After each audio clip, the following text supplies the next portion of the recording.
Conversaciones, consejos, experiencias, datos interesantes, fe, psicología y lecciones de vida.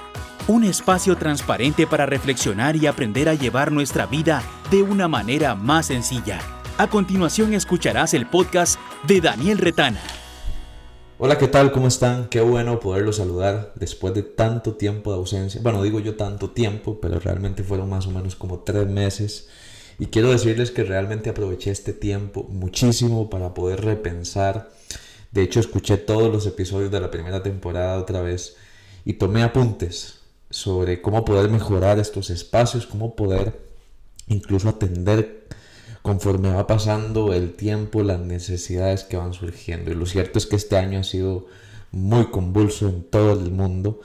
Hemos tenido una realidad nunca antes vista, lo que ya algunos sociólogos están llamando como una realidad diferente. Para todos aquellos que utilizan aquella famosa expresión de nueva normalidad, pues yo creo que en realidad deberíamos hablar de una realidad diferente.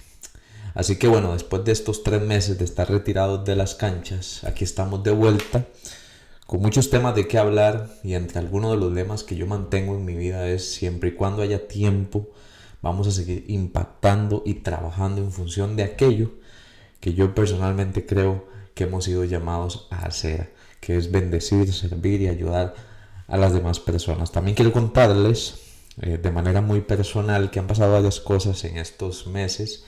Empecé a estudiar una maestría en psicología clínica y otra en psicoterapia cognitiva conductual en la Universidad ISEP en España, y aparte estoy llevando una especialidad en neuropsicología, y realmente ha sido un tiempo de muchísimo acomodo para poder rendir con el trabajo, con el estudio. Debo confesarles que ya no me acordaba lo que significaba estudiar. Hace muchísimo tiempo no estaba en la universidad, pues de pronto uno lleva algunos cursos y diplomados y demás, pero haber entrado nuevamente a la maestría ha sido una experiencia muy bonita. Así que quería contarles un poco antes de iniciar con el primer tema de esta segunda temporada del podcast de Daniel Retana. Y quiero introducirme justamente en esta nueva serie de podcast con una frase que hemos escuchado desde que somos niños. Y quizás si ustedes tienen niños en su hogar o tienen familiares que están en estas edades, han escuchado que ellos a menudo utilizan una frase que es más común que la diga un niño que la diga un adulto, y es la frase tengo miedo, ¿verdad? Me recuerdo, de hecho, cuando yo era niño, que uno de mis temores más fantasmagóricos era el sentirme sin la presencia de mis padres. El simple hecho de pensar que mis papás no estuvieran cerca causaba en mí un temor, bueno, ustedes ni se lo pueden imaginar. Yo creo que hay muchos niños que cuando sufren un desapego, ¿verdad?, de sus padres, experimentan mucho miedo. Bueno, yo era uno de esos niños. Si mis papás no estaban cerca, entonces yo sentía muchísimo miedo. Tanto así, ¿verdad?, que en mis primeros años de infancia esto se reflejó en que yo me pasaba todas las noches a dormir con ellos porque tenía miedo de estar solo. Ahora, tener miedo es una respuesta absolutamente normal que experimentamos todas las personas cuando nos encontramos frente a un peligro inminente de sufrir un daño físico o psicológico. O sea, en otras palabras, el miedo se dispara cuando identificamos que existe una amenaza que nosotros hemos interpretado como una amenaza. Pero antes de continuar, creo que es importante también que hagamos una diferenciación entre lo que es miedo y lo que es temor. Realmente el miedo es una emoción básica de las emociones universales que nos permite luchar y protegernos. Sin embargo, el temor, que a veces solemos confundir ambos términos, es una emoción aprendida. O sea, nosotros entendemos esta emoción a partir de una serie de aprendizajes o de una serie de experiencias a lo largo de nuestra vida que nos hace evitar o huir situaciones de peligro. Podríamos decir que el miedo es una emoción básica, reactiva, y el temor es una emoción aprendida. Esa principalmente creo que sería una de las diferencias que nos pueden permitir entender una y la otra. Ahora, la diferencia es mínima y para efectos de este podcast posiblemente utilicemos las dos.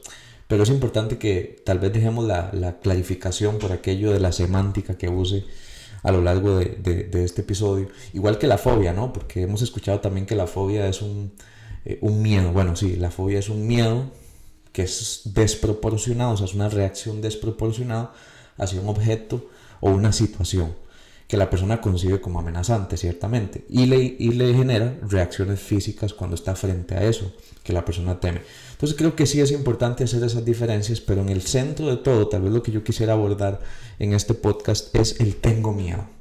El tengo miedo sobre diferentes cosas, ¿no? Y ahorita vamos a ir hablando un poco de esos miedos que comúnmente pues, las personas llegan a experimentar. De hecho, hice una lista de temores que he detectado y que más adelante se la voy a compartir. Hablando un poquito del miedo como tal, hay una verdad que nosotros debemos entender, ¿verdad? Y que cuando el miedo pasa a ser temor es porque nosotros prácticamente podemos desarrollar miedo a cualquier cosa. O sea, podemos desarrollar temor a cualquier cosa. Payasos, agujas, muertes, insectos, futuro, alturas, aviones, agua, oscuridad. Incluso podemos llegar a desarrollar miedo a cosas que en realidad no generan ni nos plantean ningún peligro como tal. Lo que sí es cierto es que cuando nosotros sentimos miedo, no podemos hacer casi nada o podemos hacerlo casi todo. Déjenme explicarme en palabras más sencillas.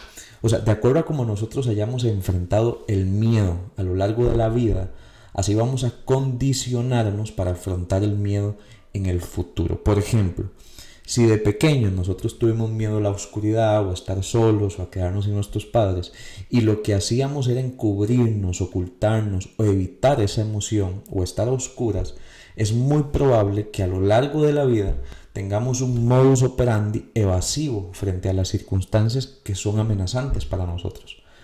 A lo mejor huiremos como un mecanismo que aprendimos frente a eso que nos generaba temor. No afrontaremos, sino que tendremos la tendencia de no afrontar como una forma equivocada de protegernos. Normalmente cuando tenemos miedo nosotros reaccionamos de dos formas, o sea, de dos maneras específicas. Y es escondernos o huir. Básicamente esas son de las reacciones más comunes que podemos ver en las personas cuando sienten miedo. Ahora, ¿por qué?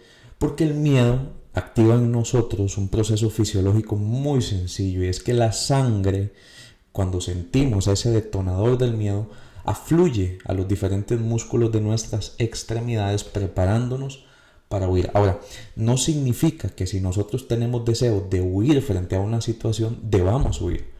Pero nuestro cuerpo sí está preparado para huir en caso de que haya algo que nos genere esa sensación. Por eso es que hay muchas personas que no avanzan en su vida. Hacen de su respuesta física básicamente su respuesta frente a casi todas las cosas que le acontecen en su vida. No afrontan, se esconden, no trabajan en sus problemas, se callan, reprimen, porque de alguna o de otra forma tienen miedo de sentir más miedo. Y ese es uno de los principales miedos más difíciles de detectar, cuando lo que a mí realmente me da miedo es sentir más miedo.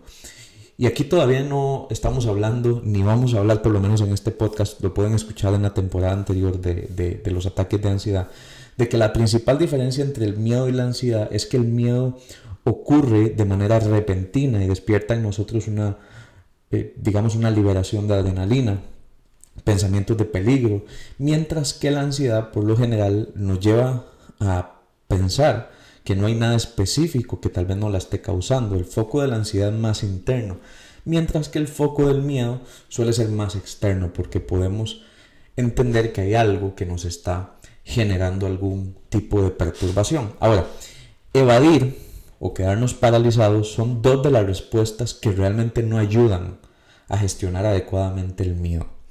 Por ende, si nosotros aprendemos a no quedarnos paralizados o a no huir, va a ser más probable que la tercera respuesta que surja es enfurecernos y enojarnos contra aquello que nos amenaza. No sé si ustedes recuerdan la historia famosa bíblica de aquel pastorcillo de ovejas David y el gran gigante Goliat, ¿verdad? Es una gran analogía que podemos utilizar para explicar esto. Una historia bíblica que refleja que en algún momento, el pueblo de Israel se encontraba totalmente amedrentado frente a las amenazas de aquel gran gigante.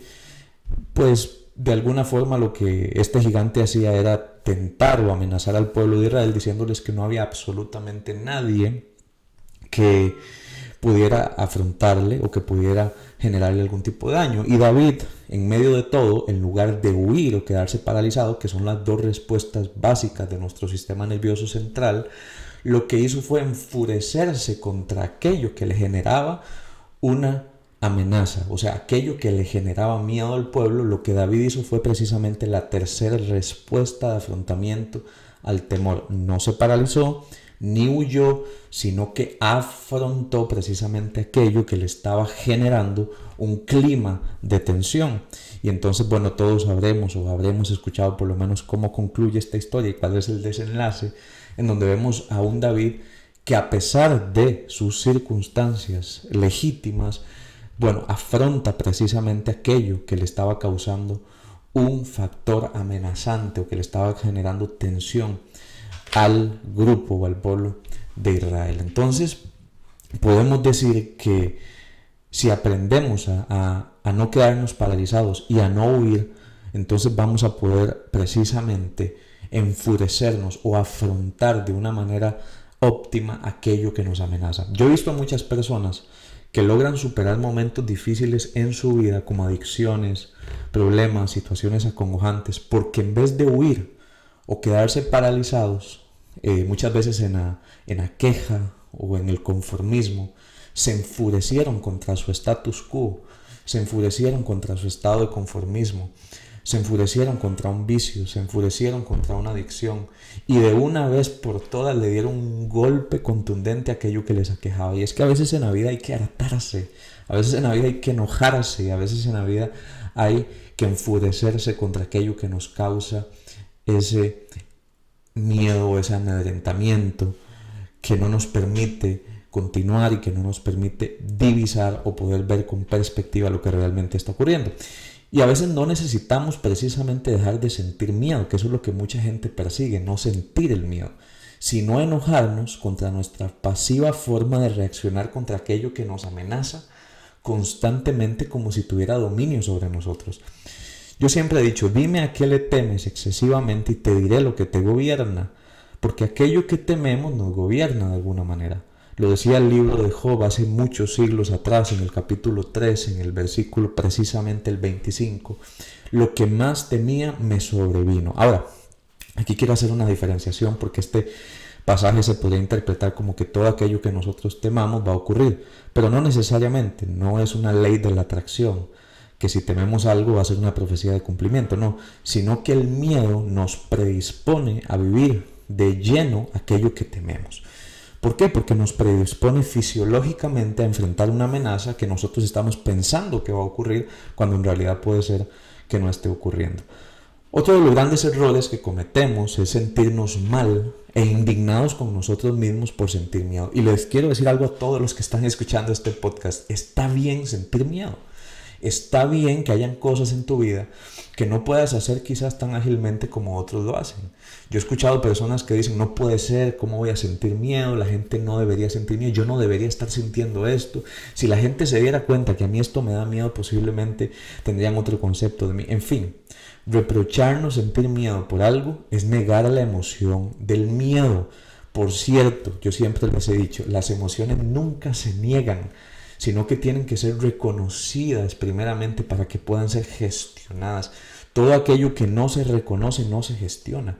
Y de aquí en adelante yo te diría que si llegas a sentir miedo, lo más prudente sería reconocer tu emoción para luego colocarla en el lugar correcto.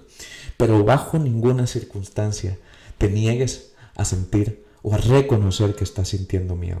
Está bien decir, tengo miedo a esto. Solo reconociéndolo se puede trabajar específicamente en un temor. Les voy a hacer un adelanto que no todos, muchos sabrán a menos de que escuchen esta segunda temporada del podcast. En mis metas 2021-2022 tenía como uno de mis objetivos terminar mi segundo libro y que de hecho está en proceso de construcción y tendrá alguna relación con el tema del miedo. Haciendo una pequeña investigación sobre los principales miedos que he detectado, tanto en consulta privada como en diferentes estudios que he leído, encontré que hay temores muy puntuales que compartimos los seres humanos. Aquí les voy a mencionar algunos de los más comunes que yo he podido escribir. El número 1 es el miedo a la muerte.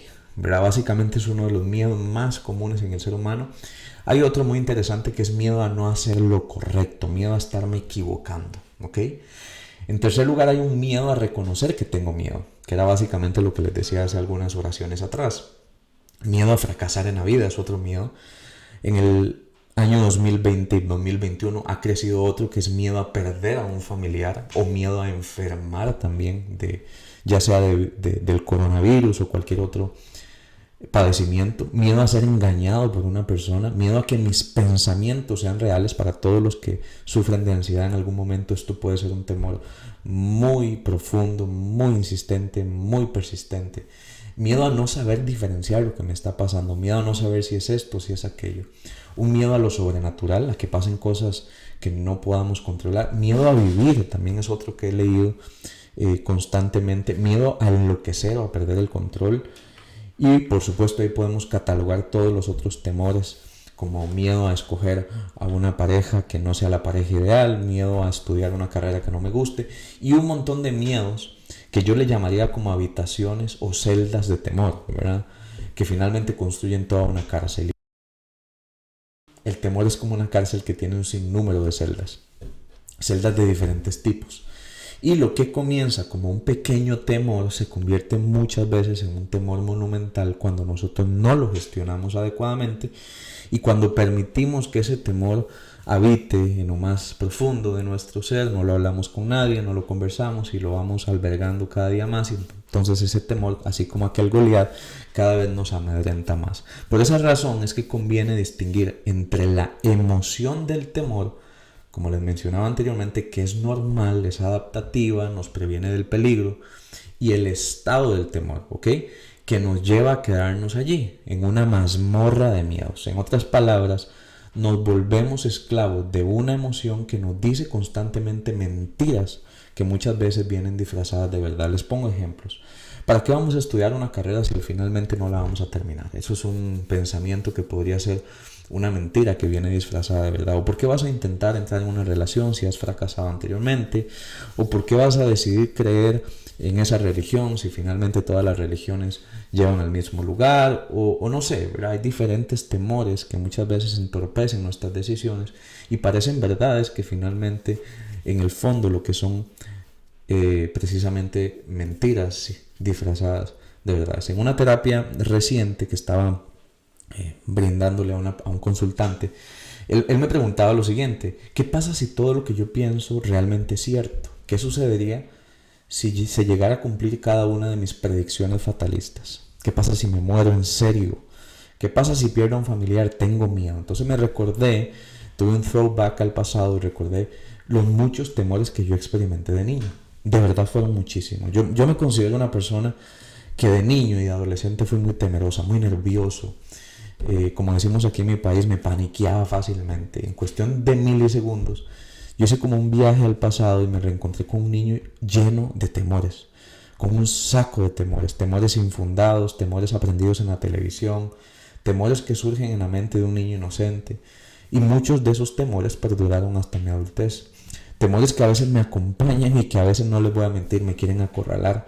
Temores que pasaron de ser simplemente una emoción de miedo a un estado de temor. Y después de pensar en esa escena, le contesté tranquilamente a esta persona, habiéndome hecho muchas veces esa misma pregunta. Le contesté lo siguiente: ¿y si todo eso ocurriera, cuál es el problema? ¿Acaso le vamos a temer a algo que nunca ha ocurrido? ¿Vamos a temerle al peor escenario? Y pregunté después: ¿acaso no somos lo suficientemente capaces de afrontar situaciones de todo tipo? A veces nuestro presente se tiñe del futuro que nunca llegará a ocurrir y tememos de gratis. Tenemos miedo de lo que nunca ha de pasar, por lo menos no de la forma en que lo concebíamos. Y entonces me recordé de otro principio, que es el que, curiosamente, la frase "no temas" es una verdad o una premisa que aparece 365 veces en la Biblia, y posiblemente muchos de ustedes lo habrán escuchado anteriormente. Y a mí me llama la atención porque la Biblia no niega la posibilidad de sentir miedo, sino que aconseja la forma de gestionar el temor. El miedo es una estación en la que no deberíamos permanecer mucho tiempo. Podemos estar allí para considerar cuáles son las amenazas y peligros y luego marcharnos, porque quien se queda en la cueva del temor vive en la fantasía del fatalismo. Y hay personas que tienen más tendencia al miedo, eso tenemos también que hablarlo, en ocasiones porque su personalidad suele ser más nerviosa, como les he mencionado, porque de pronto vivieron algún trauma o algo que en algún momento les hizo sentir una emoción muy profunda de temor, o a veces simple y sencillamente porque son personas más pesimistas. Con estas personas, desprenderse del miedo suele ser un trabajo más arduo. Requiere que la persona realmente evalúe que muchos de sus miedos son injustificados e irracionales. Por ejemplo, hagamos un ejercicio muy sencillo. Imagínese aquello a lo que usted le tiene más miedo. En mi caso, a lo que le tengo más miedo es a las alturas. Hace algunos años le tenía pavor a la muerte y evitaba pensar en ello incluso. Después de un tiempo entendí que aceptar mi propia muerte era una forma de desaparecer el miedo, porque finalmente yo estaba viendo la muerte como algo trágico, más no como un proceso de la vida. No fue fácil. De hecho, fue haciendo mi testamento en una clase de cuidados paliativos y duelo que nos estaban trabajando también la parte psicológica, que apenas pude tragar la verdad cuando me imaginaba ya no estando aquí en esta tierra. El ser humano quiere vivir para siempre y por eso evitamos la trágica y fatal idea de dejar de existir en esta tierra. En fin, ese era mi temor anteriormente, pero ahora lo es el experimentar las alturas. Debo reconocer que cuando estoy en un edificio alto, todo mi cuerpo literalmente empieza a temblar. Quiero salir corriendo. Y hay incluso personas que temen que el mismo miedo a las alturas los lleve a saltar de un precipicio. Eso es muy común. No que salten, pero sí que las personas tengan como esa sensación. Y pensar en un escenario así definitivamente solo hace más complicado el vértigo. Hace un par de meses estuve en un rascacielos como de 200 pisos de altura. Sabiendo que mi pronóstico no es bueno cuando estoy en una situación de este tipo, compré la entrada y dije, no voy a huir esta vez. Voy a hacerlo. En el fondo uno no quiere huir de la situación. Realmente lo que uno desea es no sentir miedo. Así que con lo que usted esté pensando que le pueda generar mucho miedo, tienes que saber que no es precisamente evitando eso que vas a superar el miedo. Lo que estás evitando es el miedo que sientes, no la situación que lo provoca. Por lo tanto, hay que desasociar, hay que desfragmentar lo que nos da miedo del miedo como tal. Me voy a explicar de una mejor forma. No son las alturas lo que yo evitaba, sino el miedo que me hacía sentir estar en una situación en las alturas. Por lo tanto, tenía que demostrarme a mí mismo y también quitarme la idea de que estando en las alturas podía lidiar verdaderamente con el temor hasta que se disipara. Fue un reto. Lo logré, no al porcentaje que esperaba, pero sí en una escala superior a lo que estaba presupuestando emocionalmente. Yo creo que hemos escuchado popularmente que los miedos se vencen afrontándolos. Sin embargo, yo digo que el miedo no se supera. Lo que hacemos es quitarle el miedo a cosas que naturalmente no son una amenaza ni representan un temor verdadero. ¿Cuántas cosas en tu vida has convertido en amenazas que no son? Por ejemplo, formar una familia, amar a alguien, dejar que alguien te ame, estudiar una carrera, independizarte, creer en Dios, etc. No sé cuál sea eso que hayas percibido como una amenaza y entonces le estés temiendo. Yo de adolescente tuve otro miedo. Poco usual, pero lo contaré para alentarles a trabajar en sus miedos también. A mí me daba mucho miedo que me secuestraran y que incluso fuera víctima de trata de personas. Lo sé, mi mente corría un poco acelerada. Mi miedo se había originado a partir de un asalto a mano armada, en donde vi una escena muy trágica, quedé con un trastorno de estrés postraumático leve y yo asociaba a cualquier persona sospechosa con el hecho de alguien que me quería hacer daño. Gracias a Dios, conforme fui creciendo, entendí que la gente no me quería hacer daño, por lo menos no todas las personas. Y asimismo, años después también vi a mi familia sufriendo un trastorno de estrés postraumático colectivo después de que vivieran un asalto en nuestra casa de habitación. Fue muy traumático y verdaderamente nos quiso atrapar bajo el zapato del temor. Sin embargo, con el tiempo uno llega a entender que el miedo solamente nos quiere proteger, pero por un tiempo, no para toda la vida. Y termino con esto. ¿Te lanzarías de un bungee como si nada? A menos de que seas adrenalínico y quieras experimentar una alta dosis de energía extrema, la mayoría de personas sienten un ligero temor al pensar saltar en el vacío. Este ejemplo explica el lado positivo del miedo, que nos hace reconsiderar las decisiones que tomamos una vez que estamos frente a una situación específica. Nos permite ser precavidos, medir los riesgos, no irnos de bruces y analizar con cabeza fría las situaciones. Ahora, para terminar, quiero regalarles 4 principios de cómo podemos trabajar el miedo. En primer lugar, acéptalo, no lo niegues, acepta que hay miedo. Toda emoción que se reconoce puede ser trabajada, toda emoción que se niega de alguna forma nos somete. En segundo lugar, haz un plan progresivo para trabajar en aquello que temes. No lo enfrentes de un solo golpe, te lo recomiendo, da pasos pequeños, como le dicen algunos, baby steps, hasta abordarlo por completo. Si le tienes miedo, por ejemplo, a salir de tu casa después de este COVID, no te vas a obligar a ir a un centro comercial repleto de personas. Puedes ir a un parque, puedes ir con tus perros a pasear, puedes ir a un lugar abierto. Si de pronto le tienes miedo, no sé, al agua, que hay personas que le tienen miedo al agua, no te vas a lanzar a una piscina. Puede ser que primeramente te des una ducha con poca agua. Si le tienes miedo a algún animal, si le tienes miedo a cualquier cosa, le puedes poner el nombre que sea, el miedo al futuro. Bueno, entonces puedes plantearte un plan que sea de una semana y entonces te das cuenta que el miedo se afronta solamente cuando nosotros nos enfurecemos contra aquello que nos amenaza, así como les mencionaba la historia de David. En tercer lugar, reconoce que hay temores que llevan más tiempo de trabajo e incluso la ayuda de otra persona. Hay personas que vienen a veces como ángeles, como personas terapéuticas que nos ayudan a afrontar un miedo específico. Y cuarto lugar, para terminar, mi frase de recomendación que yo la he utilizado como un lema, un código de honor en mi vida es mejor hacerlo con un poco de temor que nunca hacerlo por temor. Así que si estás lleno de miedo ahorita, quiero decirte que tu cuerpo está reaccionando bien, porque si sientes miedo es porque tu cuerpo te está protegiendo.